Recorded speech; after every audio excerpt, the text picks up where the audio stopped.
on a regular basis to get food throughout Israel in 170 locations. Most of the food funds are active in 3 or 4 places, not nationally. Here we couldn't get money for a truck because we get more money, we get more food if we can deliver it. But if you have to pay all the time for a truck, then you're taking money which could be used for other things. And I spoke with my friend Giora in 11 Persian synagogues in LA, and 5 of them didn't give their pledges. Most of them are in the valley. That's just a hint. Okay? Anywhere close to their pledges? No, they didn't give it all. They announced in the synagogue, they stood up, and it was Shabbat, so we couldn't write it down. And we came back on Sunday, we came back on Monday.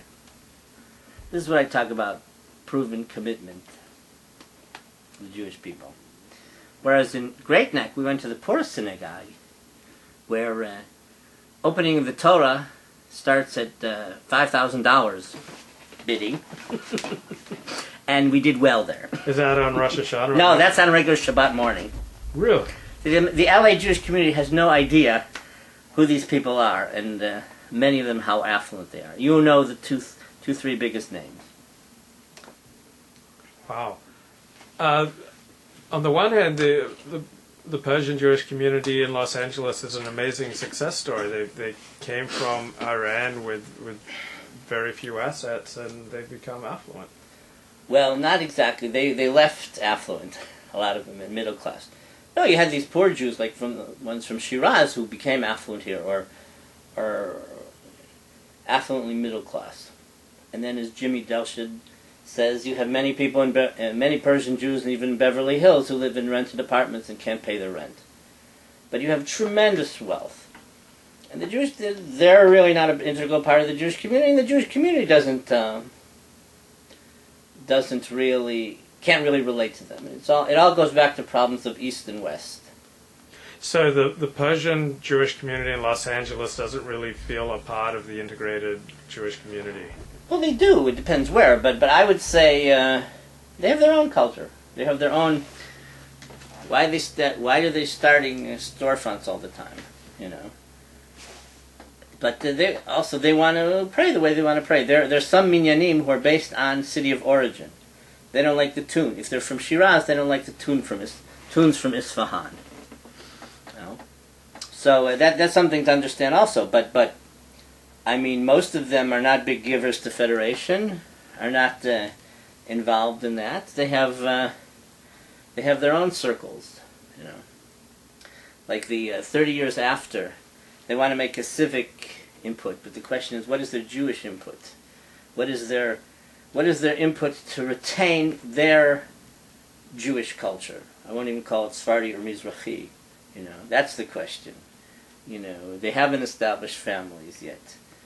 And the question, most of them do not go to day school, and have not gone to day school. Okay?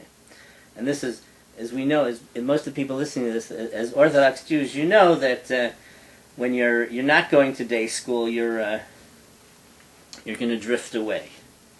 You know, in New York City, in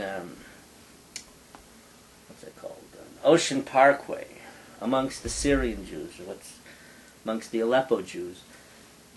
I think about 5-6 years ago, I was aware of the phenomenon that there were 10,000 kids in that community who couldn't afford day schools, went to public schools. Okay. Now, so not only is the community ignoring their needs, but you know, it's whereas these groups look very traditional. The younger generations are already drifting away. Ed Feinstein at the 30 years, or Rabbi Ed Feinstein at the 30 years after a conference, talked about a young bar mitzvah boy who didn't want to say anything about him being Persian. Totally wanted to deny his identity and his Jewish identity. You know, so the question is, where will that boy be? And the majority probably who are like him, and not exactly a lot of those that are more active, more traditional. How many of those 68 shuls that you know of in Pico Robertson have you set foot in? every Friday night I try to go to a new one. So I've been to over 40 so far. Wow. The problem is you have to walk very far, though, Yeah. for a lot of them. So I've been saving the farther ones for other occasions, you know. And even for me, walking all the way down Pico's a big thing. And if I have kids with me, it's more of a effort. It's more of a schlep. But I've been to most of them. And There's some special ones that I haven't been to yet, but it's just a matter of time. And how many people do these shuls get on average on a Friday night that you've seen? Anywhere from 10 to 100. Yeah, I mean Nessach, for example, on a Shabbat morning, may get 1,000 people.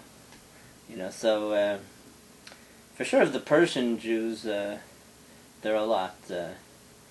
I think there are a lot more Moroccan Jews than we realize. And then, for example, in Pico Robertson, you have 2 Yemenite synagogues, and in the valley, there's 2 Yemenite synagogues. So there's a lot more here than we know of, and I haven't even been to the La Brea area. So in La Brea, I've heard of a few, and in Fairfax, there are a few more. But so there are many more Sephardi Mizrahi Jews. Most Israelis will be Sephardi or Mizrahi, and you'll see the more traditional ones who will be in a synagogue, whereas the majority will not go to a synagogue usually. Who are the most powerful Sephardic and Mizrahi rabbis in the Pico Robertson area?